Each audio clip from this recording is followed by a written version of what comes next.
Hello, my name is David Benheim and check this out. Isn't that weird?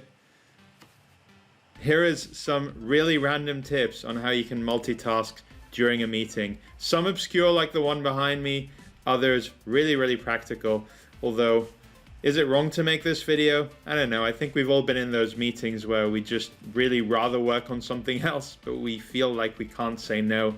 And that's what this is for, really. How you can pretend that you're doing this and listening to the meeting and being attentive, but there is some other stuff that you'd rather do, and how to do that undetected. So if you like this video, please consider subscribing, as I have tons more video content on everything from Excel to PowerPoint, Zoom to Teams, Outlook, etc. So this is one of the most extreme versions. You can do this by uploading a virtual background of a video. I wouldn't really advise this method because if you screw up a little bit and do that, then everyone is going to think you're the weirdest person in the world. But if you did want to do it, then I experimented with uploading a 15-minute video and it still works. Just take a video with your webcam. There's different free software you can use to do that. And then you just go to virtual background and add video. And it works pretty easily. I have a few that I've done there. Make sure you're wearing the same clothes and the lighting in the room is similar. Obviously, if you do something like that, then it's pretty obvious when you do it.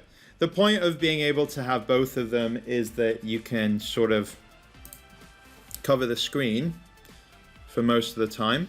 And then when you eventually need to talk, you can just sort of come back up, but that's why it needs to be identical sort of lighting and clothes. And then, you can just sort of make up that there's some form of background. You can get things to cover your camera. You can buy them pretty cheaply. So here is just a quick Google of what these camera covers look like. Again, I wouldn't advise this method because it's very easy to make a mistake and people will think it's really weird. Plus, secondly, from a bandwidth perspective, there's video that's being sent to your participants, so it's likely to make the connection quite bad. So let's look at some more realistic options. Let me remove that and just change it to none. By the way, I do have another video that explains how to make these sort of corporate backgrounds. I think they're really useful, and you can do that in both Teams or in Zoom. But I'm going to click none for this video. All right, so here we are. There you go, nothing strange behind me. And let me show you some other tricks that you can do. So there are useful shortcuts to know. If you want to mute and unmute, there is a shortcut to do so. If you hover over it, it tells you it's Alt and A. The other thing that's really good is if you hold down space, as it says here, you're temporarily unmuted. But the flip side is that these shortcuts only work when you are in the Zoom application. However, there is a secret trick to go around that. If you click on the Video Plus and Video Settings, well, there's other ways to get to the settings. And then if you go to shortcuts, you have something called a global shortcut. Now, what a global shortcut means is that you can essentially use it even when you're outside of the application. So if I hover over this, it can be used even if Zoom is not in focus. So this is a really valuable trick, because what you can do is you can press and tick these buttons for stop, start video, mute, unmute your video, things like that. Raise lower hand, that I'll show you later on. And that means that even if you're sort of sidetracking, let's say that I am, browsing the internet for this sort of thing, and someone asks me, oh, hey, Dave, what do you think? I can just press Alt-A, and that will toggle the Zoom mute on or off. So right now I'm unmuted, go back, press Alt-A, and I can see that it's muted there. So Alt-A and make sure you enable that global shortcuts feature is great for this scenario. If you like these cutout people that are joining me in the meeting, then I have another video where I explain how to get them inside PowerPoint, directly within PowerPoint, all licensed and everything. And yeah, notice throughout the video how the pose changes, because there's lots of different poses you could get for each. So here I am as one of the participants. One feature of Zoom is the ability to raise hand. And what that does is if you go to participants and you choose this one, raise hand, then the meeting host will get that notification. So you can see that this hand is raised, and they can then choose to lower hand or maybe do an action related to it. The idea behind raise hand is, imagine that you're a teacher and you have loads of students and they need to put their hand up to ask a question. So it just alerts your users that you have something to say, something to add, something to contribute. So it's really good, particularly if you do the shortcuts feature and you make it a global shortcut, this one here, Alt-Y, because then you can just, from another application, you can press Alt-Y and that will raise your hand, and then you know that you're going to be attentive. So then you listen out for when they're going to call out your name for something to do. So yeah, that is another one that's pretty good for this in terms of managing when you're being called on. If you take that into your control, then you're less likely to have it be called on elsewhere. What about if you want to listen to some sound? So maybe you want to watch something on YouTube, maybe you want to have your computer play something else, maybe even take another call through Skype or through Teams or something like that. And this is sort of hijacking your audio.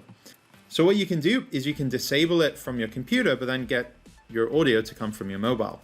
And that means that your mobile is muted, but you haven't hijacked your computer for audio. So what you do is you click here and you choose switch to phone audio. And then you can, from your phone, just kind of join the meeting by typing in that code.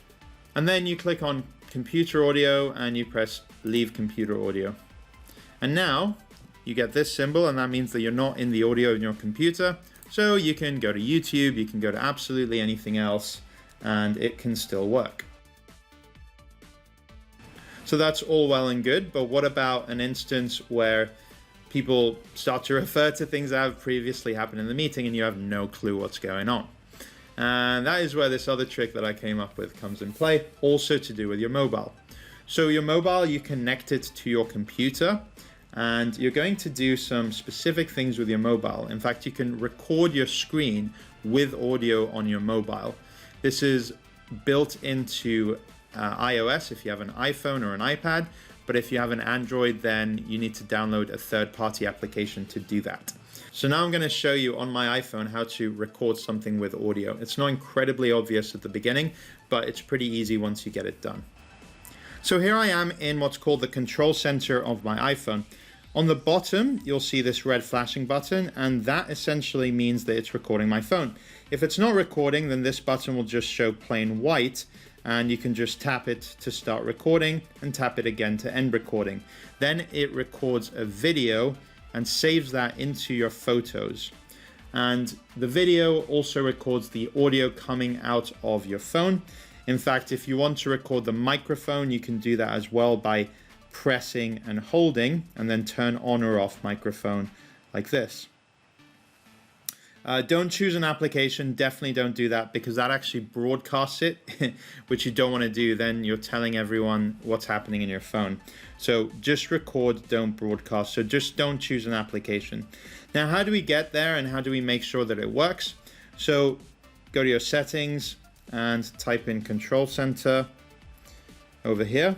And then you can customize controls. Just make sure that this one is on. Otherwise, just navigate to what it is and press the plus button. And then from wherever you are in your phone, you can swipe up and open this control center up. So yeah, make sure you have Zoom open whilst you're recording, otherwise it doesn't really work. And the beauty of this, as opposed to doing another screen recorder from your computer, is you can very easily just sort of go back into your photos and play it. So if you want to just record bite-sized chunks, then that means you can just go back and play it even during the meeting itself. Plus, you don't have to worry about having another application open and it recording the wrong thing if you do it from your phone. In Android, there's no built-in one. However, there are lots of third-party applications that you can get that can do essentially the same thing. For example, Screen Recorder by X Recorder is one that's been recommended.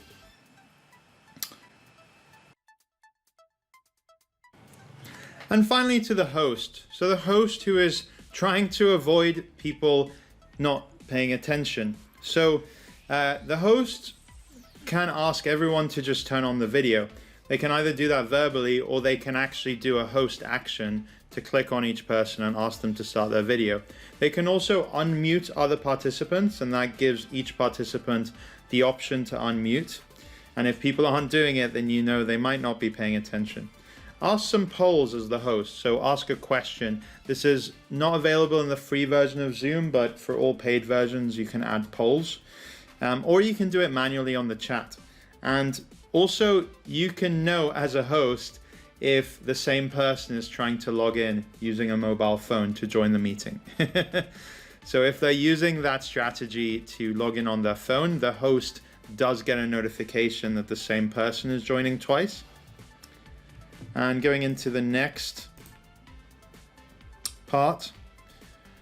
So here's my thing about meetings. I think a lot of the times there are too many people attending. As a host, ask yourself, does that person need to come?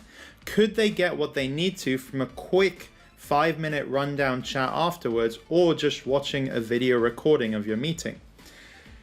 If they do need to come, then make them feel like they have something to do. Ask them to contribute, whether it's typing something in the chat, whether it's saying a segment of it, or even introducing themselves on camera and through voice.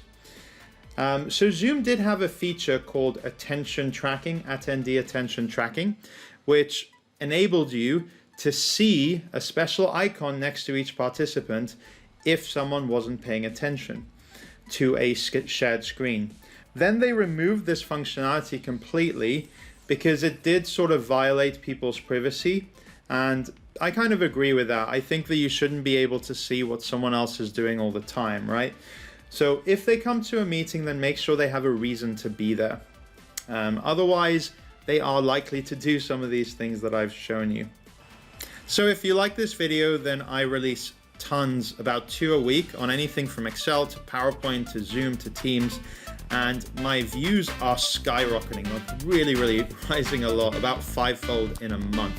So like and subscribe, because I've got tons more new content if you're into tech.